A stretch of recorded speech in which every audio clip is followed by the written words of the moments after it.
खजाना सीरीज एक ऐसी सीरीज जिससे नागराज के जीवन में एक नया मोड़ आया।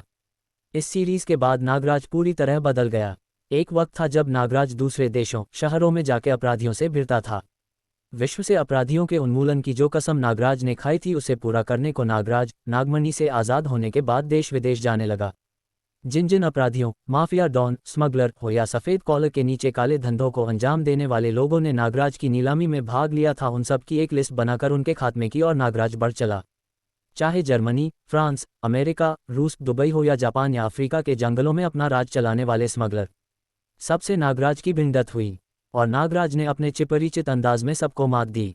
जिन जिन कलाओं को नागमणि ने उसे एक किलिंग मशीन बनाने को सिखाई थी उसका उपयोग करके नागराज ने अपराधियों का खात्मा किया, चाहे वो बंदूक चलाना हो या कराटे, कुंफू या लड़ाई के दांव पेंच। और सबसे बड़ी ताकत नागराज के सर्प जो उसकी सदैव मदद करते हैं। नागराज विश्व अपराध का दुश्मन। पूरे विश्व में यही नाम गूंज रहा था। लेकिन नागराज आया कहाँ से?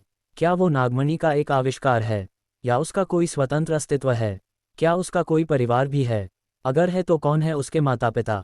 क्या नागमणि की कहानी सच में सच्ची थी या एक झूठ का पुलिंदा? इन सभी सवालों के जवाब हमें मिलते हैं खजाना सीरीज में, जहां पर नागराज निकल पड़ा है अपने सपनों के मंदिर की तलाश में जो उसे रोज रात को नींद से जागा देते हैं, और इसी दौरान उसकी भिड़ंत होती है अपने पुराने चिरपरिचित दुश्मनों मिस्किलर, नागदंत, शकूरा, नागतंत्रिका, नगीना और उसका तथाकथित आविष्कारक नागमणि, और इसके अलावा वो सारे विलेन जो किसी न किसी तरह से नागराज से हुई पिछली भिड़ंत में बच गए थे। और ये सारे विलेन एक के बाद एक नागराज पर हमले करके नागराज को मारने का प्रयास कर रहे हैं। पर ये सारे विलेन एक साथ इकट्ठा कैसे हुए? इसके पीछे कारण था नागपाशा। चेहरे पर मास्क लगाए अपने चेहरे को छुपाए नागपाशा, जो दावा करता है कि जो कोई भी नागराज की लाश यहाँ ले आएगा उसे मिलेगा एक खजाना, बेशकीमती खजाना। कौन है ये नागपाश? क्या है इसके मास्क के पीछे के चेहरे का राज? मंदिर का क्या रहस्य है? क्या नागराज अपने दुश्मनों से बच पाया? इन सभी सवालों के जवाब हमें मिलते हैं खजाना सीरीज में।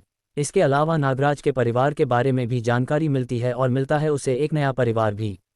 अब नागराज शहर शहर घूमकर अपराधियों से नहीं भिड़ेगा, बल्कि अपराध को खत्म करने को कुछ नए तरीके अपनाएगा।